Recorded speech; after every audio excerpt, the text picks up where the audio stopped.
सुनील जी, अब ज़रा ये बताइए कि वो तमाम लोग जो ऑफिस सुबह से लेकर शाम तक करते हैं और उसके बाद उन्हें थकान हो जाती है, उस थकान को कैसे दूर किया जा सकता है, कैसे बढ़ती उम्र में भी स्वस्थ रहा जा सकता है रेगुलर तमाम तरह के योगासन करके। सबसे पहली सलाह आपको ऑफिस जाने वाले उन तमाम लोगों के लिए क्या होगी जो ऑफिस जाते हैं, लैपटॉप खोलते हैं और उसके बाद गलत पोस्चर में बैठते हैं और उसका खामियाजा ये होता है कि कभी पीठ दर्द, कभी पैरों में दर्द, कभी नेक में पेन, इन सारी समस्याओं से वो दिन रात जूझते रहते हैं। उनके लिए पहली सलाह आपकी क्या हो? और एक और बात मैं जोड़ रहा हूं यहां पर समीर, की ऑफिस का जो तनाव होता है, जो स्ट्रेस होता है, वो भी बहुत ज्यादा होता है। अब मैं समीर जी, मुझे समय दीजिएगा, थोड़ा सा मैं बात सिस्टमैटिकली आपको बताना चाहता हूं। जनरली देखा गया जो लोग ऑफिस में रहते हैं, आपको मालूम है हमारी आईज सबसे इंपॉर्टेंट होती है, बट आईज की कभी आपने किसी को कोई एक्सरसाइज करते हुए देखा है? नहीं देखा होगा। तो मैं आपको 3 एक्सरसाइज आईज की बताऊंगा, कुछ एक्सरसाइज नेक की बताऊंगा, और कैसे अपने आप को आप काम करते हुए अपने आप को डी स्ट्रेस कर सकते हैं विद इन 2 मिनट्स। ये तीनों चीज़ें आपको सिस्टमैटिकली बताता हूँ। जनरली क्या हुआ है कि जब भी हम हमारी आइज़ को हम कभी भी रिलैक्स नहीं करते हैं, क्योंकि आइज़ की भी मसल्स होती हैं, उनको रिलैक्स करने के लिए आपको क्या करना होता है कि अपनी आइज़ को आप दिन भर में, यदि ऑफिस में काम करते हैं 8 से 10 घंटे, तो कम से कम 200 बार आप ब्लिंक करिए, अपनी आइज़ खोलिए, बंद कीजिए, खोलिए, बंद कीजिए। पहली एक्सरसाइज। इससे क्या होता है, हमारे टीयर ग्लैंड्स में मॉइस्चर, नमी आती है, तो जितनी हमारे आइज़ में नमी रहेगी उतनी हमारी ड्राई आइज़ या लेटर स्टेजेस में आपको आइज़ की प्रॉब्लम नहीं होंगी। तो पहली एक्सरसाइज ये करनी चाहिए। दूसरी एक्सरसाइज आपको आइज़ के लिए क्या करनी चाहिए, राइट आपने देखा, लेफ्ट देखा, राइट देखा, लेफ्ट देखा, 15-15 बार दोनों ओर करनी चाहिए। इसको भी दिन भर में 2 बार जरूर करना चाहिए। तीसरी एक्सरसाइज आपने क्या करनी है, अप देखा, डाउन देखा, अप देखा, डाउन देखा, इसको भी आपको 2 बार 15-15 बार करना चाहिए।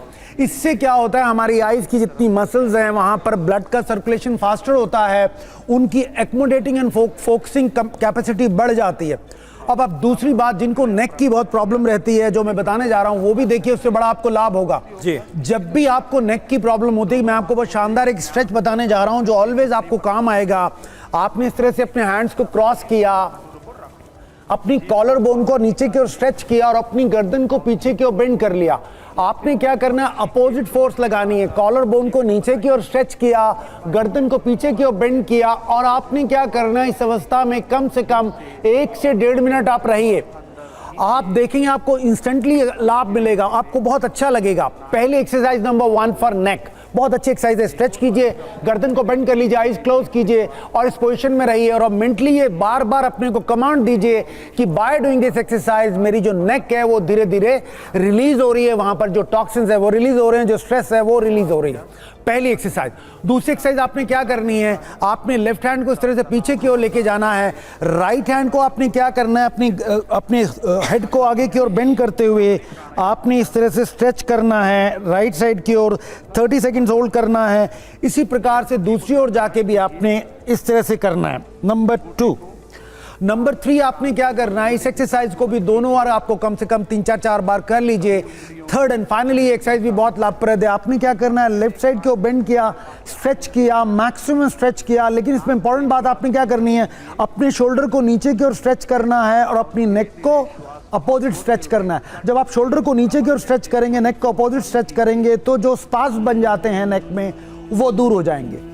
अब थर्ड एंड फाइनल बात, आपने पूछा कि लोगों को स्ट्रेस हो जाती है, जो मैं बात आपके साथ शेयर करने जा रहा हूं। हजारों साल पहले हमारे ऋषियों ने इस बात को माना था, जिसको योग में कहलाते हैं भ्रामरी प्राणायाम, यानी भंवरे की गुंजन जैसी। लेकिन अभी स्वीडन में एक रिसर्च हुआ, हमारे ब्रेन को रियल और दूसरे उसमें फर्क नहीं कर पाता है। तो आपने क्या करना है, जब भी आपको समय मिलता है, आप अपनी डेस्क पे बैठे हुए काम कर रहे हैं, घर पे हैं, महिलाएं किचन में बैठी हुई हैं या किचन में काम कर रही हैं, उन्होंने क्या करना है, सिंपल हमिंग साउंड करना है। हमिंग साउंड सिंपल कैसे करना है, फिर मैं आपको उसके लाभ बताता हूं। आपने क्या करना है, सांस भरा,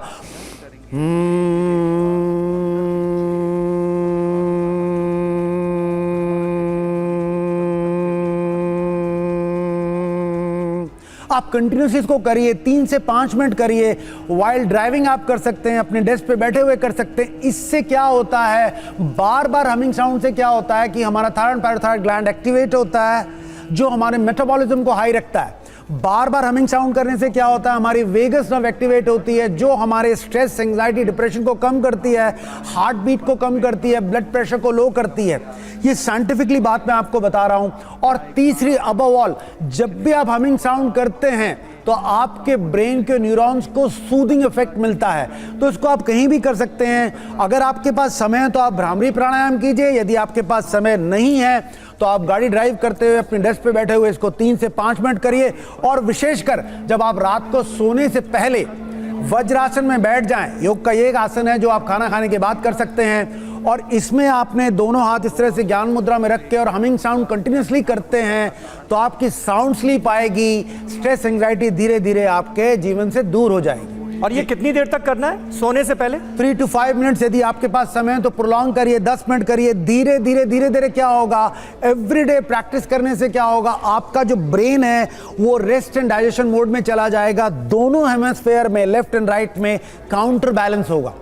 जी बिल्कुल। और देखिए तस्वीरें हम दिखा रहे हैं अलग अलग, कोलकाता की तस्वीरें तो देख ही रहे हैं, साथ साथ अभी गृह मंत्री अमित शाह को भी देखा जो योगासन, योगाभ्यास करते हैं। और देखिए कोलकाता के रेड रोड की तस्वीरें जहां पर मुख्य आयोजन किया गया है और यहां पर बाकायदा खुद प्रधानमंत्री खुद देख रहे हैं लोग जिस तरह से योगाभ्यास कर रहे हैं और मंच पर अलग अलग योगाभ्यास सिखाए जा रहे हैं। कृतिका जी थोड़ा बताइए ये जो अब तस्वीर, और ये देखिए हमारे ये पेंगोंग लेक की तस्वीर इस वक्त दिखा रहे हैं, वहां पर हमारे सेना के जवान किस तरह से योगाभ्यास कर रहे हैं और उनके लिए कितना जरूरी है तो हम जानते ही हैं। किस तरह से 365 दिन लगातार वो सीमा पर मौजूद रहते हैं और देश की सुरक्षा करते हैं। ऐसे में उनका स्वस्थ रहना कितना जरूरी है, मानसिक तौर पर, भावनात्मक तौर पर, शारीरिक तौर पर। और ये पेंगोंग की तस्वीरें हम दिखा रहे हैं। बिल्कुल, जितना वो अच्छे से आसन करेंगे उनके शरीर के लिए बहुत अच्छा है। जितना स्ट्रेस उनको रहता है, मुझे लगता है कि किसी और को भी रहता होगा, वो हमारे लिए इतनी देश की सेवा कर रहे हैं, इतना स्ट्रेस उनको रहता है, उनको इतना जिम्मेदारी है, तो उनको योग करने से तो बहुत ज़्यादा लाभ मिलेगा। उनको अपने शरीर को भी स्वस्थ रखना है, उनको अपने मानसिक रूप से भी उनको स्वस्थ रहना है, जिससे उनके किसी भी तरह का उनके शरीर में प्रॉब्लम ना हो, उनको शरीर में किसी भी तरह का दर्द ना हो। सो उसके लिए अर्धचंद्रासन का वो अभ्यास कर रहे हैं, उष्ट्रासन का वो अभ्यास कर रहे हैं, वो अपने पैरों पर खुद को बैलेंस करने की कोशिश कर रहे हैं। जैसे हमने बात करी थी कि हमने एड़ी ऊपर करके हम अपनी बॉडी को कैसे बैलेंस कर सकते हैं, हम अपने माइंड को कैसे बैलेंस कर सकते हैं। सो इस तरह का वो लोग अभ्यास कर रहे हैं जो बहुत ही अच्छा है शरीर के लिए, आपके मानसिक चीज़ों के लिए और आपके पूरे लंग्स, आपके रेस्पिरेटरी सिस्टम के लिए। क्योंकि वो वहाँ पर जहाँ पर रह रहे हैं वो इतनी ज़्यादा ठंड है कि अगर वो योग का अभ्यास करेंगे तो उनके शरीर में बहुत अच्छे से गर्मी बनी रहेगी, उनका रेस्पिरेटरी सिस्टम बहुत अच्छा रहेगा, उनको लंग्स की कोई प्रॉब्लम नहीं होगी, उनको कफ की कोई प्रॉब्लम नहीं होगी अगर वो थोड़ा प्राणायाम करेंगे और योग का अभ्यास करेंगे। यानी जिन लोगों की जॉब ऐसी है, जो ऐसा काम कर रहे हैं जिसमें कड़ा परिश्रम उनको करना ही है, उनके लिए भी अलग से योग करना जरूरी है? या फिर इस तरह का अगर वो काम कर रहे हैं जिसमें शारीरिक परिश्रम जो है वो बहुत करना पड़ रहा है, तो वो अपने आप कई तरह के आसन खुद ब खुद हो जाते हैं? बिल्कुल, लेकिन योग को जब हम करते हैं, जब हम मैट पर बैठते हैं और खुद के साथ जुड़ते हैं, तो हमारे बहुत सारे ऐसे क्वेश्चंस होते हैं जो हमें आंख बंद करके खुद ही जवाब मिल जाते हैं। तो ये वो समय है जो हम खुद के लिए निकालते हैं, जब हम अपनी चेतना के साथ जुड़ते हैं, हम अपने सूक्ष्म रूप से, हम अपने स्थूल रूप को जोड़ते हैं। तो हम इसलिए हमें 5 मिनट का समय या 10 मिनट का समय, आपके पास जो भी समय है, आप आंख बंद करके योग का अभ्यास जरूर करेंगे, जिसमें आप अपनी सांसों को ध्यान लगाएंगे। और कहते हैं ना कि हर सांसों पे है आपका नाम, शिव का नाम, ईश्वर का नाम, जिसको भी आप मानते हैं, जिसको भी आप सोचते हैं। तो अध्यात्म रूप से भी बहुत अच्छा रहता है, मानसिक रूप से भी बहुत अच्छा रहता है और शारीरिक रूप से भी बहुत अच्छा रहता है। सुनील जी, ये मुझे लगता है बहुत इंपॉर्टेंट बात है। और जब अलग अलग धर्मों की हम बात करते हैं तो जो आध्यात्म का पहलू है हर धर्म में, स्पिरिचुअल पहलू है, वो अपने आप में सबसे पावरफुल मुझे लगता है। लेकिन अगर हम योग की बात करें तो वो सभी को जोड़ता है, मतलब आध्यात्मिक जो पहलू है वो तो सभी को जोड़ता है, हर धर्म के मानने वाले लोगों को जोड़ता है। तो उस लिहाज से अगर योग को आप एनालाइज करें तो कैसे आप बताना चाहेंगे हमारे दर्शकों के सामने, कैसे रखना चाहेंगे योग का आध्यात्मिक पहलू? समीर जी, पहली बात तो यह है कि योग भारतीय परंपरा, हिंदुस्तान की परंपरा का एक बहुत अभिन्न अंग है। तो जो भारतवर्ष में जितने भी लोग रहते हैं, प्रत्यक्ष और अप्रत्यक्ष रूप से वो योग से जुड़े हुए हैं। इस्लाम धर्म में वो लोग जो वो लोग नमाज पढ़ते हैं तो वज्रासन से रिलेटेड हैं। तो मेरा ये कहना है कि योग हमें आध्यात्मिक रूप से कैसे जोड़ता है, मैं इस बात को थोड़ा एक्सप्लेन करना चाहता हूँ। जनरली ये देखा गया है कि जब भी हम किसी भी प्रकार के योग के आसन करते हैं या प्राणायाम करते हैं या ध्यान करते हैं, तो इसमें हम विशेष किसी धर्म की स्तुति नहीं करते हैं। राइट। हम अपने शरीर से अपनी आत्मा का सामंजस्य, तालमेल बनाते हैं। तो पहली बात तो ये है। दूसरी बात क्या है कि योग जब भी हम करते हैं तो जागरूक अवस्था में करते हैं, तो जितने हम जागरूक रहेंगे उतने हम शरीर, समाज और राष्ट्र के प्रति गंभीर रहेंगे, हमारा दृष्टिकोण सकारात्मक रहेगा। तीसरी बात सबसे इंपॉर्टेंट क्या है कि योग जो है हमारे एंडोक्राइन सिस्टम पे काम करता है। तो एंडोक्राइन सिस्टम हमारे पूरे शरीर में हार्मोन्स क्या बनेंगे, हार्मोन्स का क्या रोल होगा, तो इसका किसी धर्म रिलीजन से कोई मतलब नहीं होता। यदि आप फॉरवर्ड बेंडिंग करते हैं तो आपका मणिपूरक चक्र से एक्टिवेट होता है, तो उससे क्या होता है कि आपके डाइजेस्टिव जितनी समस्याएं वो ठीक होती हैं। बैकवर्ड बेंडिंग करते हैं तो आपका विशुद्धि होता है, तो उससे आपके थ्रोट संबंधी समस्याएं दूर होती हैं।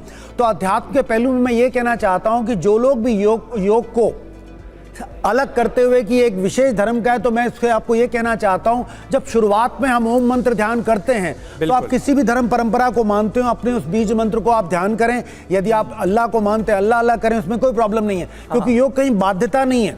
योग तो आपको सहज रूप से सरल सही बात है, सही बात है। योग अलग नहीं करता बल्कि योग सबको जोड़ता है, ये बात ध्यान देने वाली है।